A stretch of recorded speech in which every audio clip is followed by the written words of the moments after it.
Voilà, j'enregistre maintenant. On va regarder donc euh, la suite de la dernière fois. La dernière fois, on a parlé du baptême du Saint-Esprit.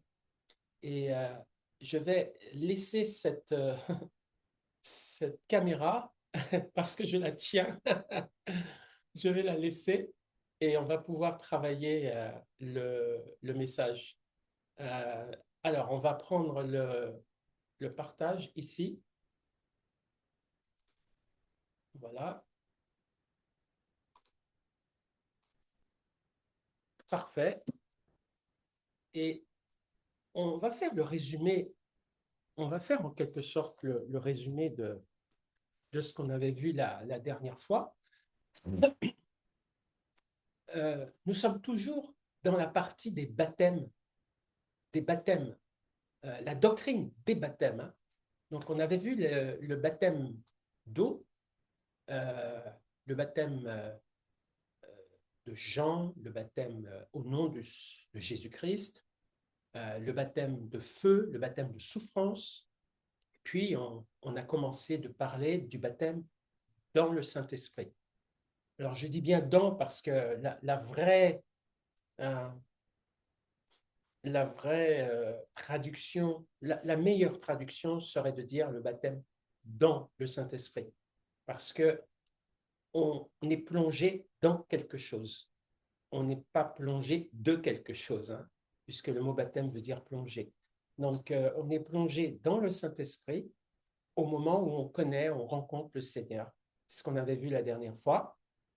Et on avait vu aussi que euh, il y a des conséquences à ce baptême dans le Saint-Esprit. Alors, le baptême dans le Saint-Esprit implique plusieurs choses. C'est une garantie de notre appartenance à Dieu. Euh, c'est euh, le fait aussi euh, d'être témoin de Jésus-Christ, ça c'est la deuxième chose, c'est un équipement que Dieu nous donne pour qu'on soit témoin puissant du Seigneur. Et puis, troisièmement, c'est une manière de nous unir, tous les croyants. Comme il est dit dans la parole, nous avons été baptisés dans un même esprit pour former un seul corps. Donc voilà les trois choses que implique, que constitue le baptême, que fait le baptême dans le Saint-Esprit. Et puis, on a attaqué aussi les conséquences du baptême dans le Saint-Esprit. On a vu la dernière fois que quand on est plongé dans le Saint-Esprit, quand on appartient au Seigneur et qu'on reçoit le Saint-Esprit, eh bien, Dieu nous donne des dons spirituels, ce qu'on appelle des dons charismatiques. Ici, on voit par exemple dans euh, 1 Corinthiens chapitre 12, versets 4 et 11, il y a diversité de dons, mais le même esprit. Donc, euh, on a vu des exemples hein, avec les disciples d'Éphèse, par exemple, dans Acte 19, qui ont reçu le baptême dans le Saint-Esprit et qui se sont mis à prophétiser et à parler en langue. Et puis on a vu Corneille qui, lui, n'a pas prophétisé, lui et sa famille, mais il a parlé en langue. Donc, il y a plusieurs manifestations de dons spirituels quand on reçoit le Saint-Esprit. Donc, les conséquences du baptême dans le Saint-Esprit, elles sont doubles en fait.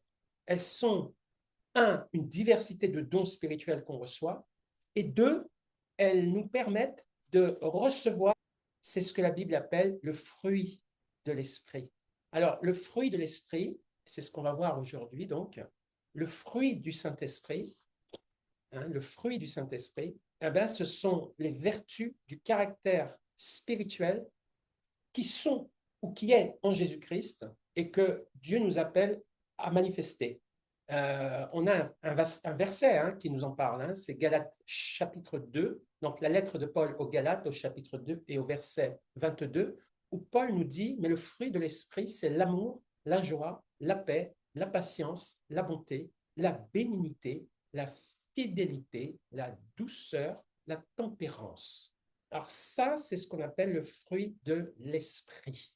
Alors, c'est pas dit les fruits de l'esprit, mais le fruit de l'esprit. C'est-à-dire, quand le Saint-Esprit manifeste son fruit, eh ben, c'est tout ça qu'on reçoit. c'est on reçoit de l'amour, on reçoit de la joie, on reçoit de la paix, de la patience, de la bonté, de la bénignité, de la fidélité, de la douceur, de la tempérance. Alors, pendant que je suis en train de te parler, là, j'aimerais quand même donner une définition de la bénignité, parce que c'est un mot un peu bizarre. Bénignité, euh, ça veut dire, c'est le caractère d'une personne qui est bienveillante et qui est douce. Voilà, c'est la bienveillance et la douceur, hein, la bénignité. Parce on pourrait se poser la question, mais qu'est-ce que ça veut dire ce mot? Donc, c'est de la douceur. Euh, attends, hein. Alors, j'ai j'ai un petit souci. Ah oui, attends, hein, j'ai un petit souci. J'ai perdu le texte en fait. Je fais tout pour le retrouver, ce texte. Alors, on va d'abord aller là et on va à nouveau repartager ce texte. C'est ma manière de le retrouver. Donc, la bénignité, c'est le caractère de la bienveillance, de la douceur. Euh, et donc, ce fruit de l'esprit, euh, contrairement au don du Saint-Esprit, le fruit de l'esprit, c'est quelque chose, certes, qu'on reçoit au départ, ce caractère de Christ, mais c'est quelque chose qui peut partir. Ça veut dire que c'est à nous d'entretenir ce fruit. Euh, c'est à nous de l'entretenir euh, par l'obéissance à la parole, par le fait de se laisser façonner par l'Esprit de Dieu. Alors, l'obéissance à la parole par rapport au caractère, ben, c'est demander pardon, pardonner, être patient, ne pas juger. Euh, c'est toutes ces choses du caractère que Dieu nous permet de réaliser et qu'on doit s'efforcer de réaliser pour pouvoir maintenir ce fruit et même l'amplifier pour qu'il grandisse en nous, ce fruit, ce caractère. Et je dirais aussi que c'est d'abord ça que Dieu recherche dans un chrétien, dans une chrétienne. Dieu recherche le caractère de Christ. C'est plus important pour Dieu de manifester le caractère de Christ. En tout cas, c'est en ordre de priorité, je dirais, d'abord le caractère, ensuite la manifestation de puissance, la manifestation des dons du Saint-Esprit. Ça vient en second. Parce que manifester des dons de puissance, mais marcher dans la chair, c'est-à-dire marcher euh, dans un mauvais caractère, manquer d'amour, manquer de paix, euh, manquer de patience, manquer de bonté, être dur avec les gens, euh, tout ça là, être dans la convoitise, euh, être dans la dureté de cœur. Si le caractère de Christ n'est pas là, euh, en fait, le but est raté. Parce qu'un chrétien, Jésus a dit, on reconnaîtra que vous êtes mes disciples à l'amour que vous avez les uns pour les autres. Or, l'amour, c'est le caractère de Christ.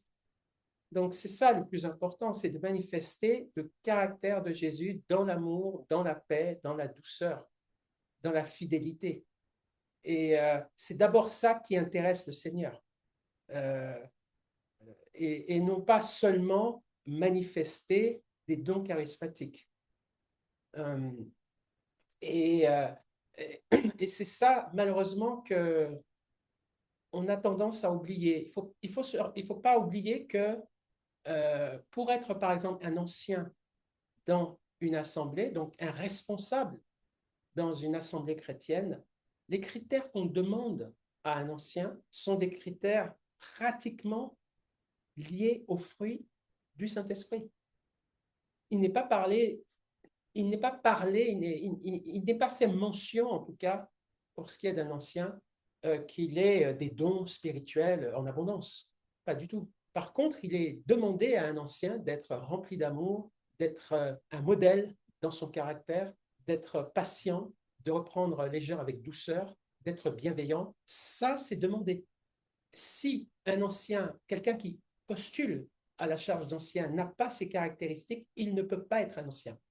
Donc, ça montre bien l'importance que Dieu donne à développer le caractère d'amour et de paix et de fidélité, de bonté que on doit avoir. Alors, quelle est la différence entre le baptême dans le Saint-Esprit et justement la plénitude du Saint-Esprit? Parce que souvent, tu entendras parler de plénitude du Saint-Esprit. Alors, on a vu que le baptême dans le Saint-Esprit, c'est le fait de connaître Jésus et d'avoir été scellé par le Saint-Esprit promis. Hein, c'est le fait d'être, euh, d'appartenir au Seigneur et d'avoir un équipement spirituel pour glorifier le Seigneur dans sa marche quotidienne. Ça, c'est le baptême dans le Saint-Esprit. La plénitude du Saint-Esprit, ça, c'est quelque chose que nous devons entretenir. Et cette plénitude du Saint-Esprit, ça veut dire en fait, j'entretiens le Saint-Esprit qui est en moi en faisant en sorte ou en m'efforçant de garder assez haut ce niveau du Saint-Esprit que j'ai reçu dans les dons spirituels, mais aussi dans le caractère de Christ. Je maintiens haut ce niveau. Je le maintiens, donc par rapport aux dons, je m'efforce d'exercer des dons spirituels, et par rapport au caractère de Christ, je m'efforce d'être spirituel, de ne pas être charnel, de ne pas être mauvais dans mon caractère. Donc c'est un effort que je vais faire pour maintenir ce niveau de spiritualité. Si le baptême donc dans le Saint-Esprit est le signe de notre appartenance à Christ et à son Église, la plénitude et les degrés de plénitude du Saint-Esprit dépendent de notre consécration à Dieu et de notre capacité à résister au péché et à la tentation. Et ça, cette plénitude du Saint-Esprit et cette augmentation de cette plénitude du Saint-Esprit en nous, on en a un exemple. Par exemple, Jésus lui-même, lorsqu'il a été tenté par le diable dans le désert, à un moment donné, Dieu a envoyé Jésus dans le désert pour être tenté par le diable. Et il est dit que lorsque Jésus est envoyé par Dieu, conduit par l'Esprit, il est d'abord rempli du Saint-Esprit. Donc, il a déjà une mesure de plénitude, hein, Jésus, lorsqu'il est envoyé dans le désert. Il est dit dans Luc 4, versets 1 et 2, Jésus, rempli du Saint-Esprit, revint du Jourdain et il fut conduit par l'Esprit dans le désert, où il fut tenté par le diable pendant 40 jours. Après l'avoir tenté de toutes ces manières, le diable s'éloigna de lui jusqu'à un moment favorable. Et après ces 40 jours, qu'est-ce qui est écrit? Il est dit ici, Jésus, revêtu de la puissance de l'Esprit, retourna en Galilée et sa renommée se répandit dans tout le pays. Alors tu vois, il y a une différence. Quand il va pour être tenté par le diable, il est rempli du Saint-Esprit.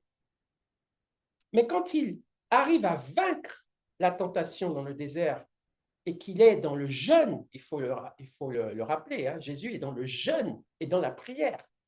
Donc, dans le jeûne, dans la prière et dans la tentation, il résiste à la tentation. Eh bien, cette épreuve qu'il réussit fait de lui quelqu'un de puissant, c'est-à-dire un ton au-dessus d'être rempli. Il rentre rempli, mais il ressort avec une puissance d'esprit. Il faut vaincre la tentation, il faut être dans un esprit de communion avec Dieu par la prière. Parfois, il faut jeûner. C'est dans ces conditions qu'on peut monter en puissance dans le Saint-Esprit.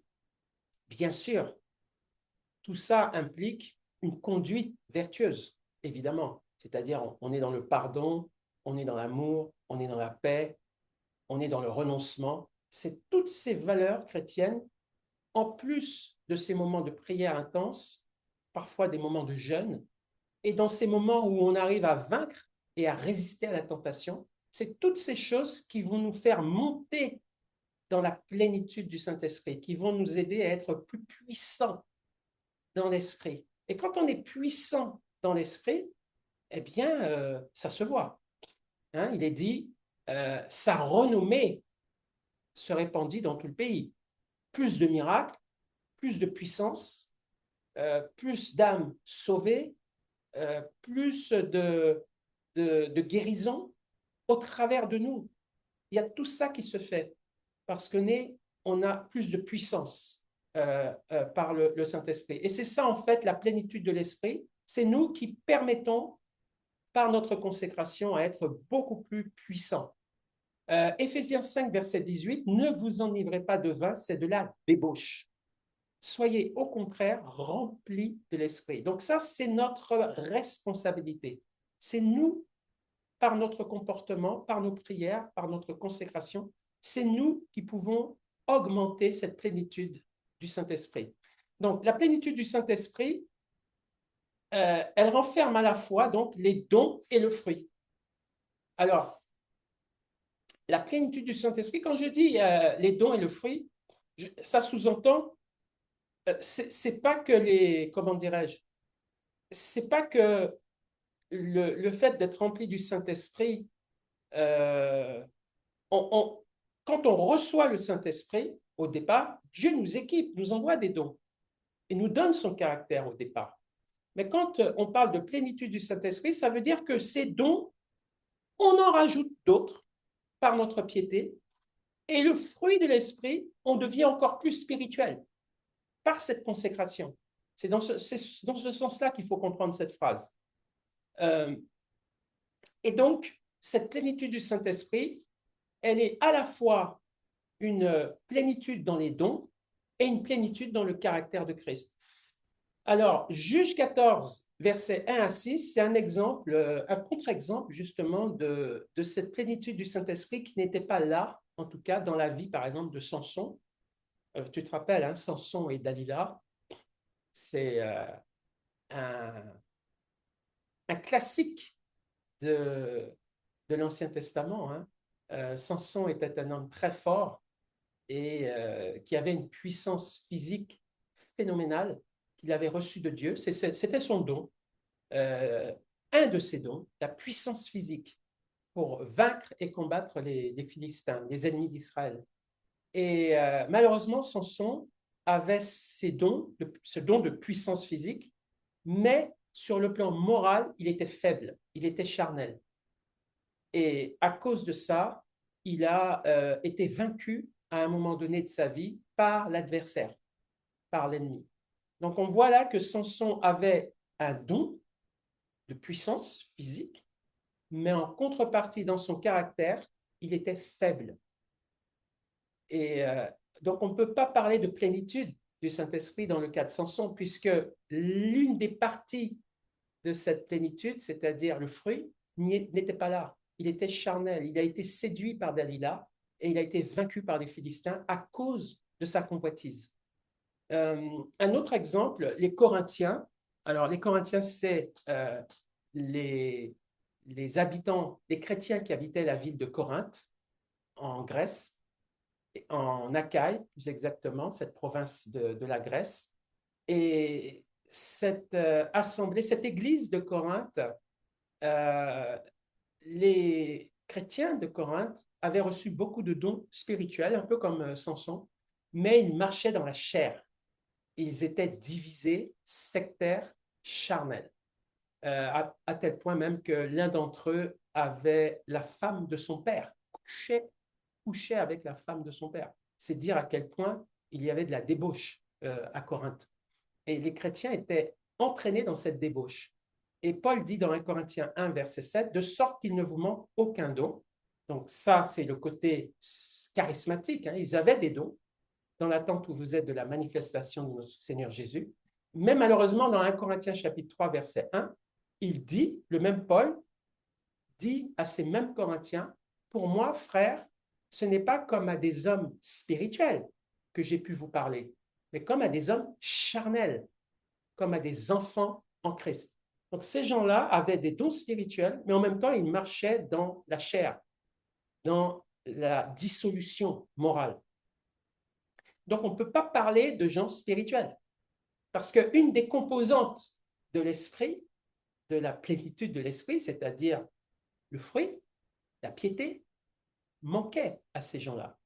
Ils n'étaient pas spirituels dans leur morale, dans leur moralité. Donc, ça ne suffit pas d'avoir des dons spirituels, il faut aussi avoir un caractère spirituel pour être spirituel, justement. Voilà. Il n'y a que le fruit sans les dons, la plénitude est incomplète. Il manque la puissance. Euh, alors, on a vu dans un premier temps, s'il n'y a que les dons, il n'y a pas nécessairement la plénitude. Donc, l'exemple de Samson et l'exemple des Corinthiens, c'était des gens qui ont reçu des charismes du Seigneur, mais qui n'avaient pas un caractère spirituel. Et puis, il y a l'inverse aussi. S'il n'y a que le fruit sans les dons, la plénitude, là aussi, est incomplète. Il manque la puissance. Parce qu'il y a des assemblées qui ne croient pas à la puissance de Dieu, qui ne croient pas au miracle. En tout cas, qui ne vivent pas ça, ou qui n'y croient pas puisqu'ils disent que c'est révolu. Ils disent que certains dons sont révolus. Donc, ils ne vivent pas la plénitude de la puissance de Dieu par les dons spirituels. Néanmoins, ces gens-là sont très remarquables. Ils sont corrects, ils ont une bonne attitude, ils ont une bonne morale, ce sont des chrétiens modèles, mais il leur manque les dons spirituels. Donc, s'il manque cette puissance, cette démonstration de puissance, il va manquer quelque chose là aussi. Donc, 1 Corinthiens 4, verset 20, d'ailleurs, nous dit « Car le royaume de Dieu ne consiste pas en paroles, mais en puissance. » Donc, ce n'est pas que des paroles, la foi chrétienne, hein, c'est de la puissance, une démonstration d'esprit de puissance. Il faut aussi manifester des miracles. Il faut aussi manifester la puissance de Dieu, d'une manière ou d'une autre. Parce que s'il manque ça, ben, on n'est pas un témoin accompli, puisque Jésus lui-même a dit restez à Jérusalem et ne faites rien jusqu'à ce que vous soyez remplis de la puissance d'en haut, jusqu'à ce que vous soyez remplis de la puissance du Saint-Esprit. Et c'est seulement quand vous avez cette puissance du Saint-Esprit que vous allez être mes témoins. Donc Dieu aussi accorde une importance aux dons spirituels et à la puissance, la démonstration de puissance. Acte 1, verset 8, mais vous recevrez une puissance, le Saint-Esprit survenant sur vous, et vous serez mes témoins à Jérusalem, dans toute la Judée, dans la Samarie, et jusqu'aux extrémités de la terre. Voilà ce qu'on peut dire par rapport au baptême dans le Saint-Esprit. Alors, c'est bien hein, d'avoir lu tout ça, d'avoir étudié tout ça.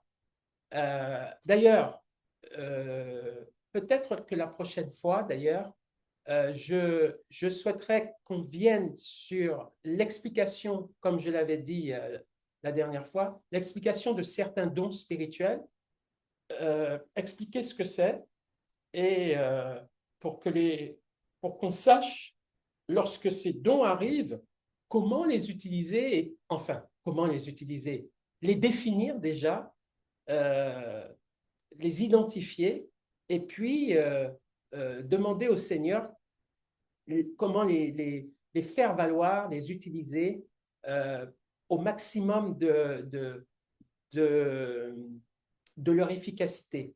Donc ça, je pense que ce serait bien de faire une étude là-dessus. Mais surtout, je pense qu'il faut vivre ces choses-là. C'est-à-dire, ce que j'aurais aimé, c'est qu'on puisse avoir un moment où on puisse passer peut-être un moment dans la prière, un moment avec le Seigneur pour, euh, euh, pour permettre au Seigneur de nous équiper, de nous fortifier et de rechercher aussi ses dons. La Bible dit d'aspirer aux dons les meilleurs, surtout à celui de prophétie. Donc, si Dieu nous demande d'aspirer aux dons, ben, ça veut dire qu'il faut vouloir d'autres dons. Il faut demander.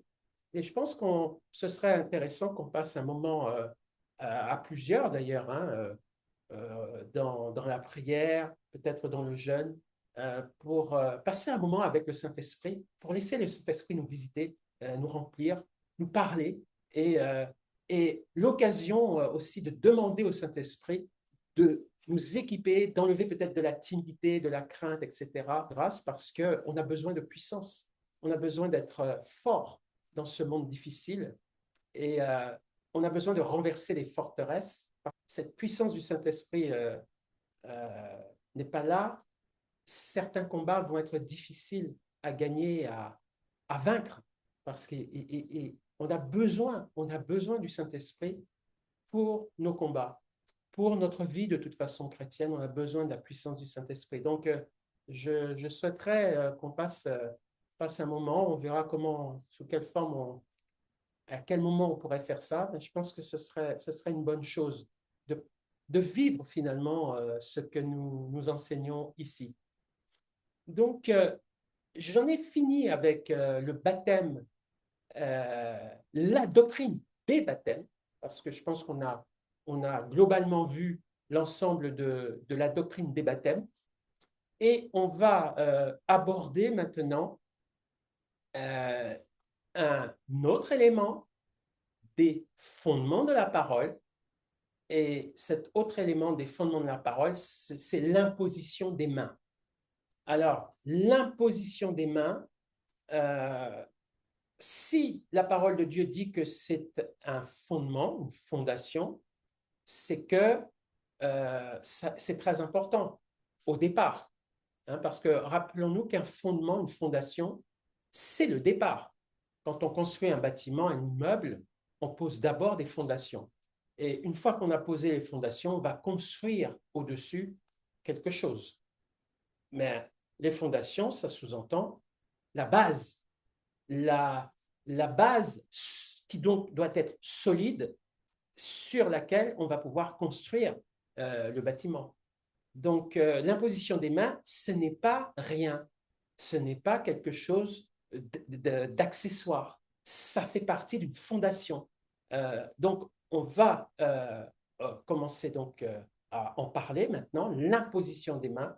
Et des mains, il y a deux mots. Hein. Il y a le mot imposition et il y a le mot main, hein, imposition des mains.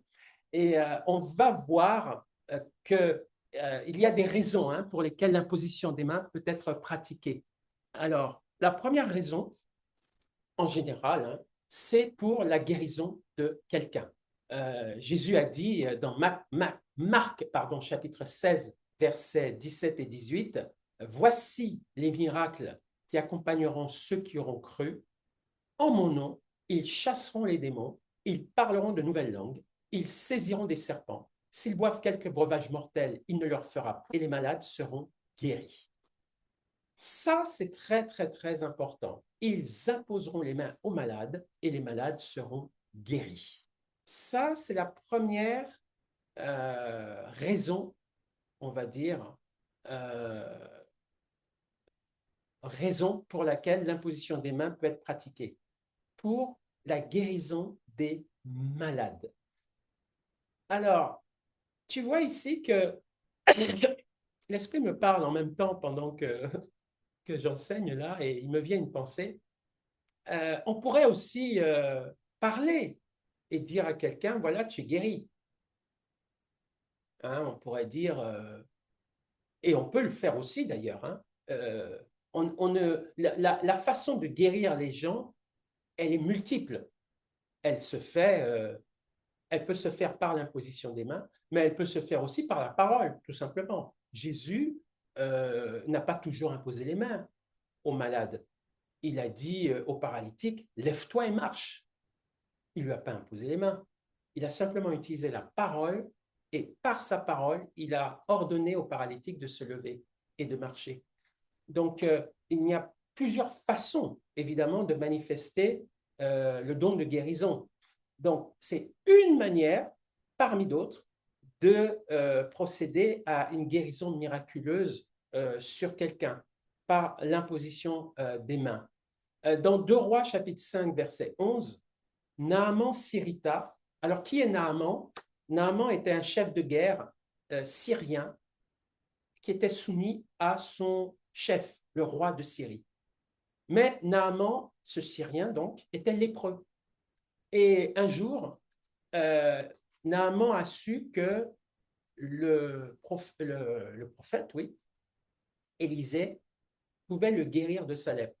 Donc, il est allé voir donc le prophète Élisée pour être guéri de la lèpre. Et Naaman s'irrita, il s'en alla en disant, je me disais, il sortira et se tiendra devant moi, il invoquera le nom du Seigneur, son Dieu, il agitera sa main sur l'endroit malade et débarrassera le lépreux de sa lèpre. Tu vois, donc ce Syrien-là, Naaman, donc on est dans l'Ancien Testament, il s'est dit, je vais aller vers Élisée le prophète et probablement il va m'imposer les mains sur ma lèpre et je serai guéri de ma lèpre. Donc il avait déjà cette culture dans l'Ancien Testament de l'imposition des mains. Alors il se trouve que dans le cas de Naaman, Élisée n'a pas imposé les mains. Il lui a simplement dit d'aller se laver 7 fois dans le fleuve du Jourdain et après 7 fois, j'ai pris ce verset pour montrer que cette doctrine de l'imposition des mains en vue de la guérison, ça existait déjà dans l'Ancien Testament.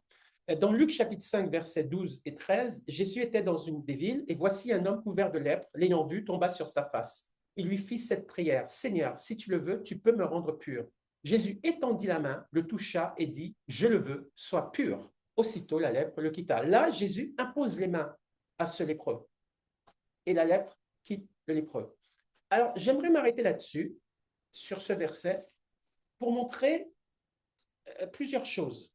La première chose, c'est que tu as lu tout à l'heure dans Marc, nous avons lu ensemble dans Marc, voici les miracles qui accompagneront ceux qui ont cru. En mon nom, ils chasseront les démons, ils parleront de nouvelles langues, ils saisiront des serpents, s'ils boivent quelques breuvages mortels, il ne leur fera point de mal. Ils imposeront les mains aux malades et les malades seront guéris. Ça veut dire quoi ça? Ça veut dire que Jésus nous donne un pouvoir d'imposer les mains à toutes sortes de maladies. Ça veut dire aussi que lorsque on va imposer les mains, ça veut dire que la maladie nous est soumise. C'est très important. Ce n'est pas la maladie qui nous contamine, c'est nous qui chassons la maladie. C'est très, très important de comprendre ça. Et donc, lorsque je vois quelqu'un qui a un virus, quelqu'un qui a une lèpre, si je crois cette parole du Seigneur, qu'il m'a mandaté pour guérir la personne, quand j'impose les mains à cette personne, ce n'est pas moi qui deviens lépreux, c'est la lèpre qui quitte cette personne. C'est très important à comprendre ça, pour montrer que c'est un acte de foi, de puissance et d'autorité sur la maladie. J'ai autorité sur la maladie. Donc, ce n'est pas la maladie qui a autorité sur moi, c'est moi qui ai autorité sur la maladie. C'est donc la maladie qui va partir au contact de moi avec la personne, c'est la maladie qui part. Ce n'est pas moi qui deviens malade. C'est très, très important à comprendre ça hein, et à assimiler cela. Marc 8, verset 23, il prit l'aveugle par la main et le conduisit hors du village. Puis il lui mit de la salive sur les yeux, lui imposa les mains et lui demanda s'il voyait quelque chose. Donc là, Jésus impose les mains à un aveugle. Marc 6, verset 5, il ne put faire là aucun miracle, si ce n'est qu'il imposa les mains à quelques malades et les guérit. Et il s'étonnait de leur incrédulité. Je vais m'arrêter là. Alors, il y a d'autres versets. Hein. Évidemment, il y a plein de versets qui parlent de l'imposition des mains. On voit ici que c'est Jésus qui nous donne l'exemple. Jésus a pratiqué l'imposition des mains pour les malades. Hein. Jésus a pratiqué ça à moult reprises. Et ce que Jésus a fait, il nous demande, nous aussi, de le faire. Parce qu'il nous a mandatés, qu'il nous a donné une puissance, qu'il nous a donné une autorité pour le faire. Et nous avons cette autorité. Et cette autorité n'a pas été donnée à une caste, à des professionnels de la foi. Cette autorité d'imposer les mains aux malades n'a pas été donnée seulement à des pasteurs ou à des prêtres ou à des diacres ou à des anciens. Cette autorité d'imposer les mains aux malades a été donnée à tous les croyants. C'est très, très important de comprendre ça. Voici les miracles qui accompagneront ceux qui auront cru. C'est tout le monde qui a cru au Seigneur Jésus, qui a cette autorité pour imposer. Si tu as cru au Seigneur Jésus et qu'il y a des malades autour de toi, tu peux leur imposer les mains et ils seront guéris parce que tu as reçu l'autorité du Seigneur pour le faire. Pourquoi? Parce que tu as cru. Tu vois, il n'y a pas de restriction Dieu n'est pas un Dieu de restriction ou un Dieu de caste ou un Dieu d'initiation, initiatique. C'est-à-dire, il réserve certaines choses à certaines personnes et pas à d'autres. Dieu n'est pas comme ça. Dieu dit que tous ceux qui croient peuvent imposer les mains aux malades et les malades seront guéris. Dieu fait appel simplement à la foi. Si tu as cette foi qu'en imposant les mains aux malades, ils seront guéris, les malades seront guéris. C'est tout. C'est la foi que tu as dans cette parole qui va faire que les malades seront guéris. Ça, c'est très, très, très important. Donc, je t'invite à lire ces versets qui restent là, qui sont là, parce qu'on pourra en citer beaucoup, hein. J'ai cité quelques-uns, mais simplement pour dire que ce pouvoir d'imposer les mains aux malades, c'est quelque chose de très important, c'est une base, tu vois, c'est une fondation, c'est une base. Et parce que c'est une base, Dieu confie cette base à tous les chrétiens, pas à certains, à tous les chrétiens. Et tous les chrétiens sont appelés avec sagesse, conduits par le Saint-Esprit, bien sûr, dans l'inspiration du Saint-Esprit, on peut être amené à prier et à imposer les mains à telle ou telle ou telle personne. On peut le faire et euh, Dieu nous encourage à le faire. Amen. Seigneur, merci pour ta parole. Merci pour ce que nous avons vu ce soir, parce que c'est vrai, Seigneur, tu es un Dieu généreux, puissant.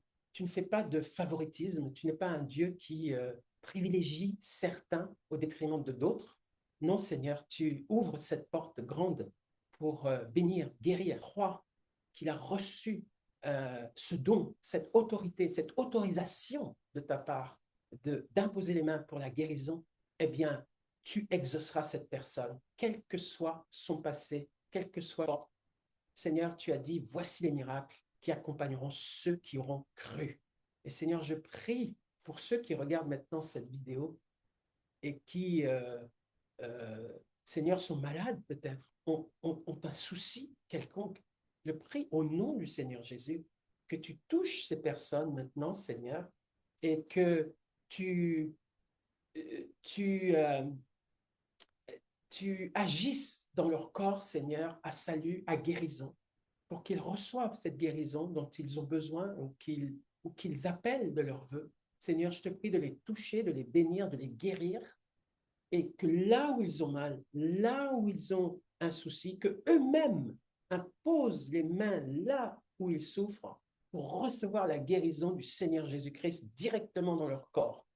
C'est ça, Seigneur, que eux-mêmes s'imposent les mains à eux-mêmes pour qu'ils soient guéris et qu'ils soient bénis et qu'ils voient que Dieu, notre Dieu, est un Dieu de guérison et que ce n'est pas un Dieu seulement de parole, mais c'est un Dieu de puissance qui est capable de les délivrer, de les guérir. Maintenant, Seigneur, agis dans leur corps afin qu'ils soient guéris et afin qu'ils soient touchés par ta grâce.